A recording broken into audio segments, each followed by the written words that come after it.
गोटे पुओ जितेबले विदेश रु घर को फेरी थाए गोटे मास छुट्टी नेकी आसी थाए आ से गोटे मास भितर ता घर लोक बहुत खुशी होती बहुत केयर नहीं थांती आउ तार खाइबा कतरू आरंभ करी भल मंद सब बुझी थांती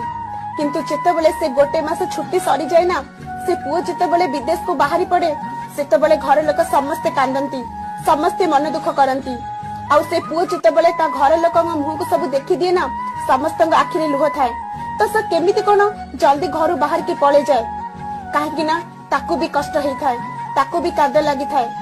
तो जितेबले विदेश रे पहुंची जाए ना सेतेबले से गोटे रूम रे एका एका कांदी थाए आउ कांदी कांदी सोई पड़ी थाए सकाळु जितेबले उठे ना ता परिवार कथा सब बेले मन पके थाए ता बापा मां को मिस करी थाए सतरे पुओ माने को केही भी बुझी पारंतिनी तांकर जो कष्टटा को कहा आगे से शेयर करि पारंतिनी आमे तो झियो माने बाप घर सासु घर को गले गोटे थर कांदो आ बाप घर सासु घर को गले आमे बाप बदल रे बापा माँ बदल रे सासु परिवार सब पाई थाउ किंतु से पुओ मानक विदेश रे केही भी निज लोक न थांती केवल से सांग साथी को नहीं दिन काटी थांती सतरे पुओ मानक लाइफ बहुत कष्ट तो भगवान को मु डाकुची सब बेले मो भाई मान को भलरे रखंतु आउ तांको सब बेले घंटे घोड़े की रख।